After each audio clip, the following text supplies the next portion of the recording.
하나님의 말씀 누가복음 9장 37절에서 45절까지 말씀입니다.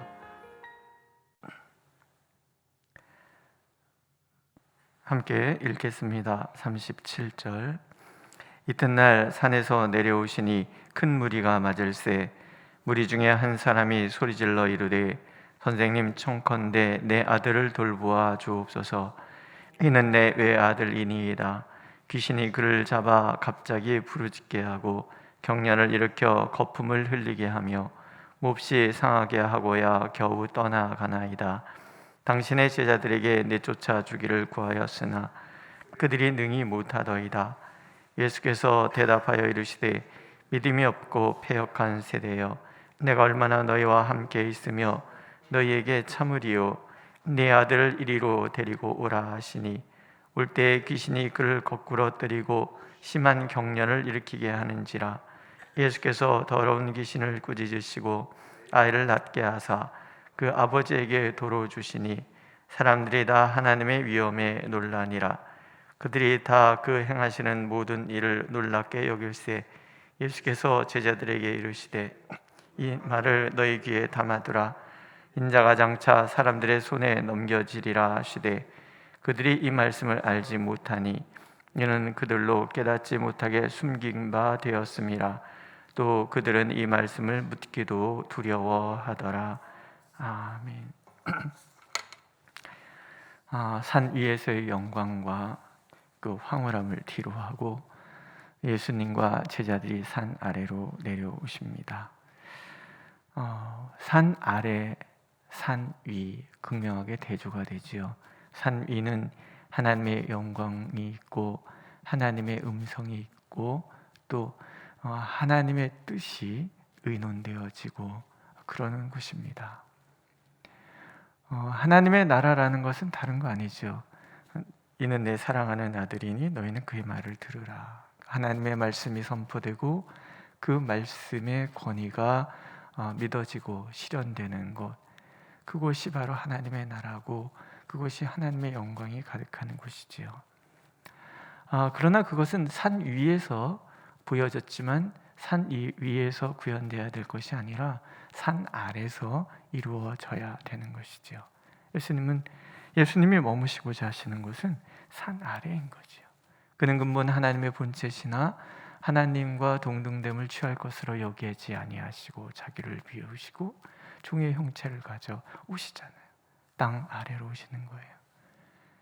하나님께서 초점을 두고자 하시는 곳은 영광과 황홀함이 가득한 산 위 하늘의 그곳이 아니라 인간이 머무는 자리죠.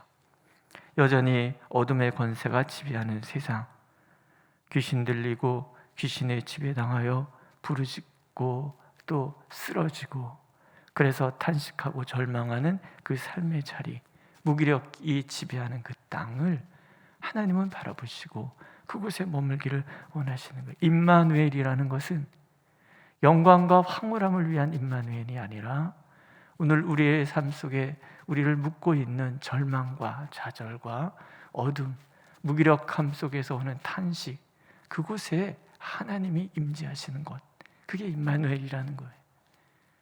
사람들은 자꾸 산 위의 세상만을 바라보죠. 꿈꾸고 헛된 욕망에 사로잡히고 그래서 이 땅에서의 그 고통과 아픔을 그곳으로 자꾸 회피하려고 하고 그래서 현실을 외면하고 도피하려고 하는 충동에 늘 사로잡혀 살아가죠.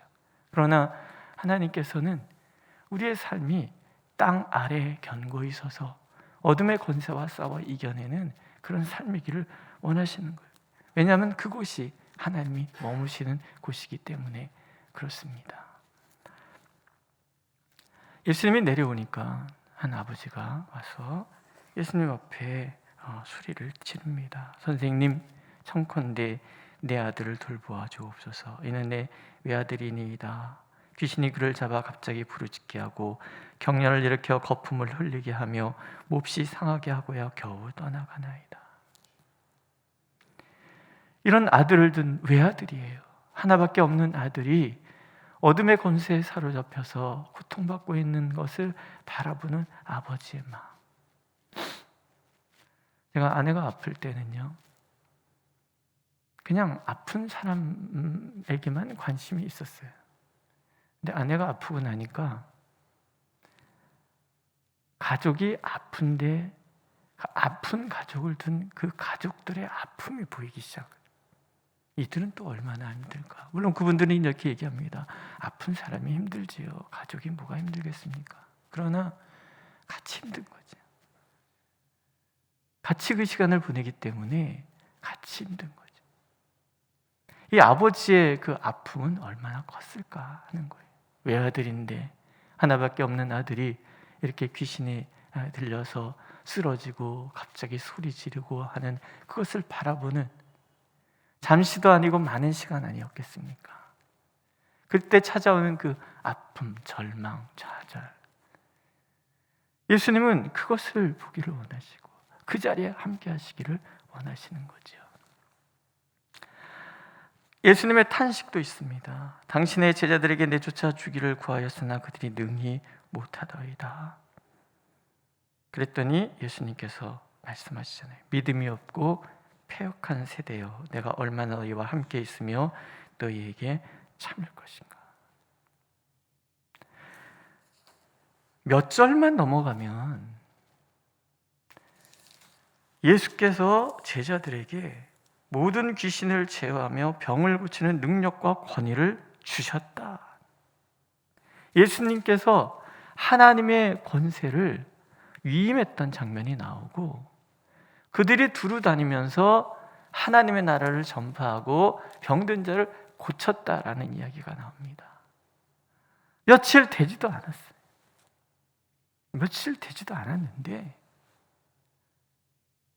그 하나님의 권세와 능력을 경험했던 그 사건은 까맣게 잊어버리고 예수님 없이도 잘했던 그들이 귀신의 권세에 눌려있는 이 외아들과 아버지의 탄식을 어찌할 수 모르는 무기력에 빠져 있는 거예요. 예수님의 탄식은 그거예요. 믿음이 없고 패역한 세대. 내가 얼마나 너희와 함께 있으며 너희에게 참으리요. 도대체 얼마를 보여주어야 믿을 것인가? 얼마를 경험해야 믿을 것인가?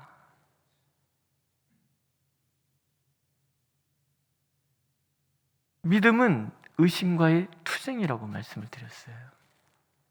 우리의 삶 속에서는 늘 이런 의심이 찾아오는 거죠. 늘 우리는 의심하고 흔들려 있습니다. 어둠의 권세는 언제나 우리의 그 무기력함에 초점을 맞춰서 우리를 뒤흔들 거라. 우린 그런 사람들이죠. 어둠의 권세를 이겨낼 수 있는 능력이 있는 것도 아니고, 언제나 하나님의 사랑이 가득해서 그 사랑에 감격하여 매일매일을 그렇게 권세와 능력을 누리며 살아가는 것도 아니라 늘 무기력한 그런 존재. 그러나 이런 우리의 연약함을 뛰어넘을 수 있는 강력한 무기가 있는데 그것이 믿음이라는 거죠.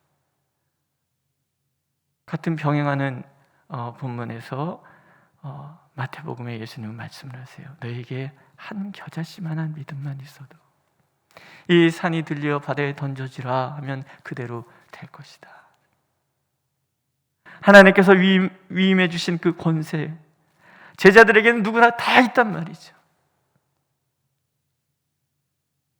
그 믿음의 그 권세, 위임받은 권세를 오늘 이 땅에 재현하는 비결, 하나님의 통치와 하나님의 그 능력을 이 땅에 재현하는 비결, 그것은 믿음이라는 거예요.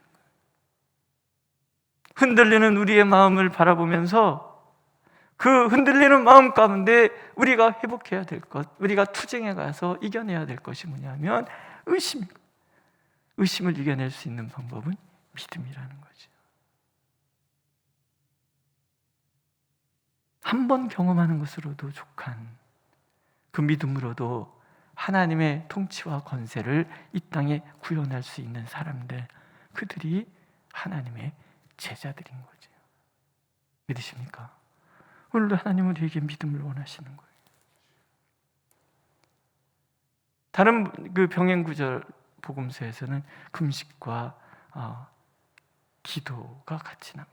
어째 소리가 이런 일이 없습니까? 너에게 믿음이 없은 영구라. 기도와 금식에는 이런 것들이 나갈 수가 없다. 기도와 금식이 사실 같은 말이잖아요. 기도라는 것은 나를 부인하는 거예요. 내 욕망의 구현이 아니라 나를 부인하는 거죠. 나를 부인하는 그 자리에 하나님께서 임하시고 하나님의 권세와 통치, 그 위임받은 권세와 통치가 드러나는 것은 나를 부인하고 하나님을 바라보는, 나의 연약함을 부인하고 하나님의 강하심을 바라보고, 나의 무기력한 그 삶의 자리에 머물러 있는 것이 아니라 믿음으로 하나님의 권세와 능력의 자리를 향하여 나가는 거예요. 이게 기도의 자리인 거죠. 하나님께서는 오늘도 그 믿음으로 하나님 앞에 서기를 원하십니다. 그러면 이곳에 하나님의 통치가 임할 것이고 하나님의 권세와 능력은 여전히 우리에게 위임되어 있음을 우리가 확인하게 될 것이고, 그래서 우리는 날마다 하나님의 영광 가운데 머물게 된다는 것, 하나님 우리가 잊지 않기를 원하십니다. 그러나 인간의 열광은 얼마 가지 않아서 변질될 것임을 예수님은 아십니다. 그들이 다 그 행하시는 모든 일에 이를 놀랍게 여길세. 예수님께서 그 모습을 보시면서 제자들에게 말씀하십니다. 이 말을 너희 귀에 담아두라. 너희 귀에 담아두라. 잊지 말라는 거죠. 인자가 장차 사람들의 손에 넘겨지리라. 지금 사람들이 하나님의 위엄에 놀라고 이 모든 일에 열광하는 거예요. 이야, 저렇게. 그러나 그 열광이라는 것은 사라지고, 저렇게 열광하던 사람들이 돌변해서 이제는 예수님을 십자가에 못 박으라고 외치는 사람들로 변할 거예요.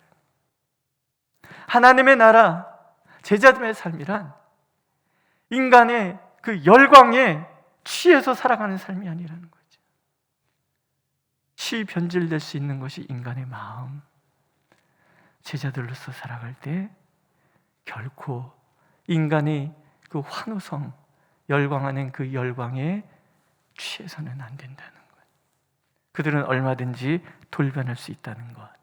십자가의 길은, 주님의 제자의 길은 그저 묵묵히 주님만 바라보고 주님의 뜻을 구하며 나아가는 것뿐이라는 것, 주님은 말씀하시는 거죠.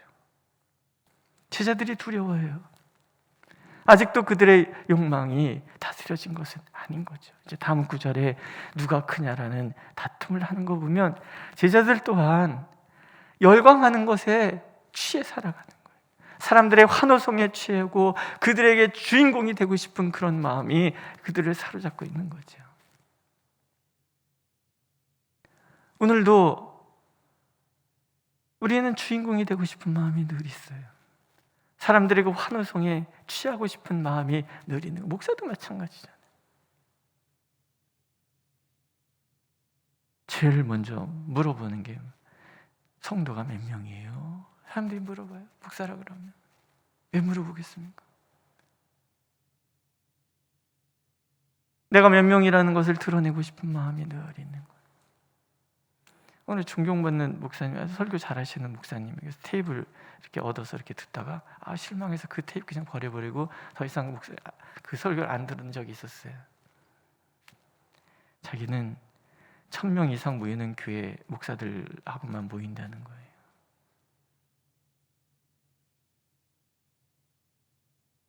성공에 취해서 살아가는 어떤 그런 모습들, 결코 그것이 예수님이 원하시는 제자의 모습은 아니라는 거죠. 오늘도 하나님께서는 내 욕망과 하나님의 소욕이 부딪힐 때 내 욕망을 내려놓고 하나님의 뜻을 취하는 우리가 되기를 원하십니다. 인간이 환호성과 그 열광에 취해 사는 것이 아니라 묵묵히 주님이 걸어가셨던 그 십자가의 길, 그렇지만 하나님이 기뻐하시고 그 길 끝에 나를 맞아주실 하나님의 영광이 기다리는 그 길을 향하여 나가기를 원하십니다. 이 말을 너희 귀에 담아두라.